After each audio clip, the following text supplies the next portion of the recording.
Welcome to Downtown City. My name is Blythe Baxter. My dad and I just moved here from my sleepy hometown. And this is where I live now. Well, I live above the Littlest pet shop, actually, with my dad. I love fashion, and I'm always doodling in my sketchbook. I'm hoping the sights and sounds of the city give me plenty of inspiration. The big city can be a pretty scary place, so I'm also hoping I'll make new friends soon. As I headed up to my new apartment, two girls surrounded me. New friends? Unfortunately not. They wanted me to go shopping, but after they insulted my clothes, I said, no thanks. They were so mean. They told me that the Littlest pet shop was going out of business, and they sounded happy about it. Of course, their father owned the competition, the largest ever pet shop, but seriously? That's how I first met the Biscuit Twins. The Biscuit Twins made me think about how much I missed my old town, but I just reminded myself that Downtown City was bound to be full of adventures, and I love adventures.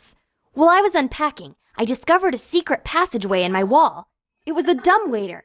When I climbed in, I ended up crashing down to the bottom floor, right into the Littlest pet shop. When the dust settled, I couldn't believe what was happening. The pets were all talking about me, and I could understand them. What the what? When I started talking back to them, the pets were a little scared at first and hid amongst the shop's supplies. I was still a little shocked myself, but was able to coax each pet out of hiding to introduce themselves. Zoe is a former model. Pepper is the comedian of the group. Vinny is a fantastic dancer. Well, he hopes to be one day. Minka shares my love for adventure and art. Sunil is a genius at magic. Russell is the calm voice of reason. Penny Ling is super sweet and loves rhythmic gymnastics. Just then, the owner of Littlest Pet Shop, Mrs. Twombly, walked in. She seemed very sweet. Turns out these adorable pets are all part of her pet day camp. But unfortunately, the largest ever pet shop was scooping up all her business. And if things didn't get better, she'd have to close down. I was so sad thinking the shop might close. Those poor pets. When I returned to the apartment, my room was a huge mess. The pets had overheard Mrs. Twombly and sneaked up to my room to ask for my help, seeing as I could understand animals and all.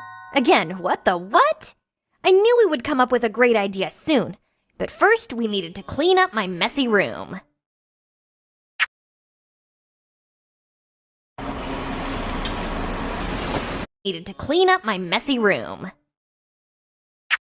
I think my room could use a bit of the funky style that the pets seem to have.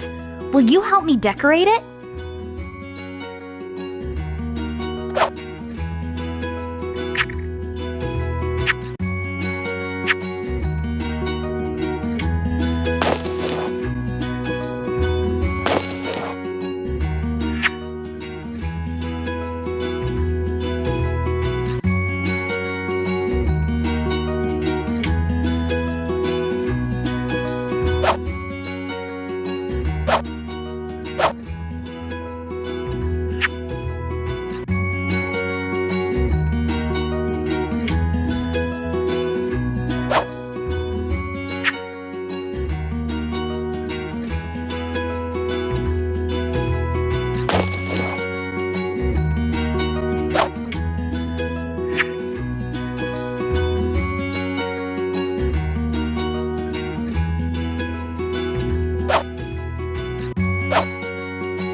I started my first day of school just trying to get my locker open. I tried like 5 times, but it wouldn't budge. Luckily, some really nice kids stepped up and helped me out. Jasper Jones had my locker last year and showed me how to get it unstuck. His friends Sue Patterson and Young Mi Song were also nice. They all knew about the Littlest pet shop and were very sad to hear it was closing. They also knew all about the Biscuit Twins. I wasn't surprised to learn they were the official mean girls of the school. My new friends invited me to eat lunch with them, and I was so excited, but also a little distracted. I still had to come up with an idea to save the Littlest pet shop. Suddenly, the Biscuit twins walked up and asked me to eat with them. When I said no thanks again, they grabbed my sketchbook and tore up the pages. I was so upset, but it gave me a great idea. Combine my designs with each pet's talents, and we could have an awesome fashion show to save the pet shop. I needed to piece the designs back together right away. Oh no! My sketches are all scattered and torn. Will you help me piece them back together?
Once I had the sketches back together, I told Mrs. Twombly and the pets about my plan, and everyone loved it.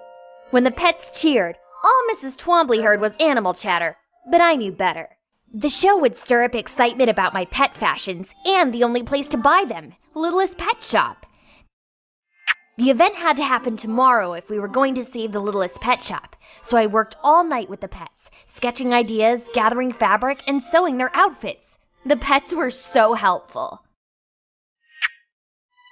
Just before the show was going to start, Jasper rushed over with bad news.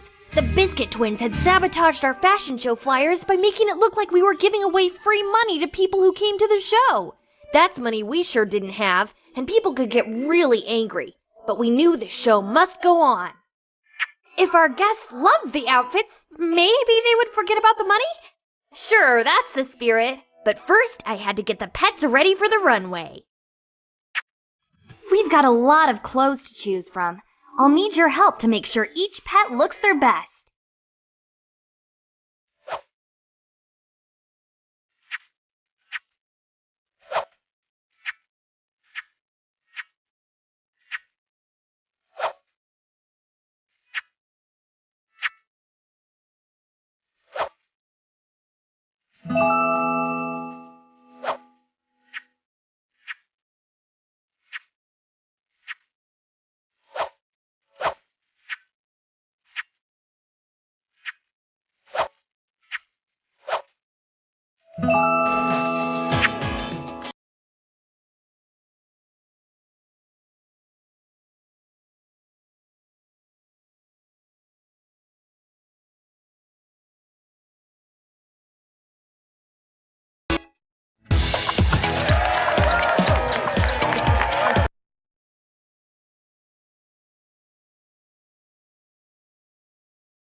The Biscuit twins kept trying to sabotage the show. They tried sneaking in disguised as cats and climbed up into the rafters to dump chocolate icing and kitty litter on us. Fortunately, Russell saved the day, and in spite of everything, the fashion show was a huge success.